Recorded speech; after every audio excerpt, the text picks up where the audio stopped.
Hello，大家好，我係阿榮嘅。今次帶嚟嘅係與成功有約。喺而家資訊爆炸、工具先進嘅時代，但就係感覺到越嚟越忙，都市人好難實現真正嘅成功同埋滿足，因為科技帶嚟嘅方便。喺資源豐富嘅現代社會，我哋應該更有效率、更加成功先啱。但係反而好多人跌落咗麻木忙碌呢個死循環入邊，只係追求表面上嘅成就，而內心就空虛。作者 Stephen Covey 強調原則中心領導同埋品格倫理，主張真正嘅成功應該建立喺永恆不變嘅原則之上。永恆不變嘅原則包括誠信、責任、尊重。而並非一啲短期嘅技巧或者個人魅力。書入邊提出咗7個習慣嘅框架，分別係主動積極、以終為始、要事第一、雙贏思維、知彼解己、統合綜合、不斷更新。喺7大習慣入邊，由依賴去到獨立，最後去到互相依賴。建立由內而外嘅成功模式。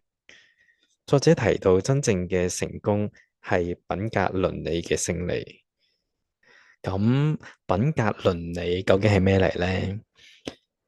品格倫理源自於亞里斯多德嘅美德倫理，重視做人比做事更加重要，因為品格係評價行為嘅終極標準。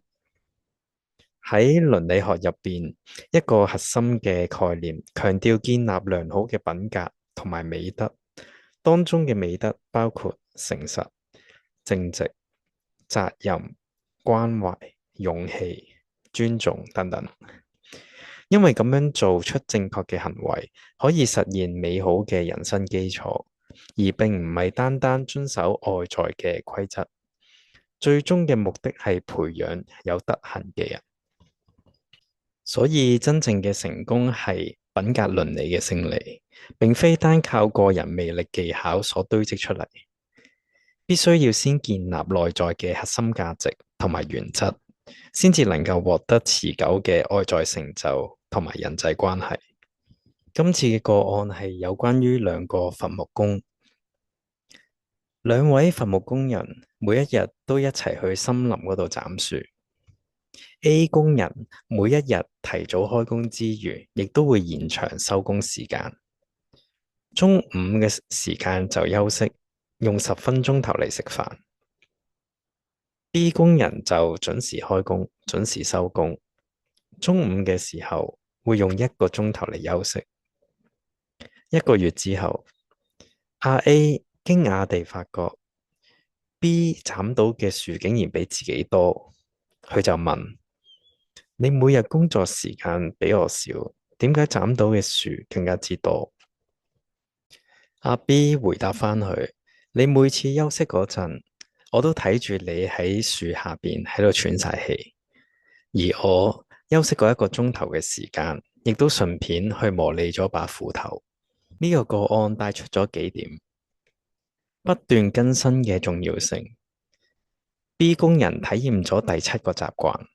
投資時間喺磨利把斧頭，亦都等同於提升自我能力嘅同時，可以恢復精力，並唔係一味麻木咁樣努力。亦都體驗咗第3個習慣，要事第一。磨利把斧頭好似睇落唔係好急嘅事情，但係喺斬樹入邊係一件好重要嘅事，佢影響到長期工作嘅效率。喺個案入邊睇到效率同埋效能嘅分別。A 工人睇落好勤力，但 B 工人有效能咁樣做嘢，獲得更加之好嘅結果。而佢關注點唔止擺咗喺勤力方面，亦都由解決問題嘅工具入手。就好似而家現代社會上嘅忙碌咁樣，我哋要應付眼前嘅工作，往往就源自於我哋專注喺斬樹方面，有機會忽略咗磨你把斧頭。與成功有約提醒我哋，先改變思維同埋品格，外在成就自然就會有。一個由內而外嘅轉變，關注翻重要嘅事，定期磨你把斧頭，先至能夠持續進步，保持翻身體、心智、心靈、社交情感四方面嘅持續投資，回歸翻誠信、責任、尊重等等嘅永恆原則。咁最後講翻喺而家快速變化嘅時代，最大嘅危機並唔係唔努力，而係喺戰術上面嘅勤力掩蓋咗戰略上面嘅懶惰。真正嘅成功，由開始暫停盲目奔跑，去到思考自己把斧頭夠唔夠利，並且有勇氣咁樣按照原則，並唔係單單對壓力做出反應。今次講到呢度先，拜拜。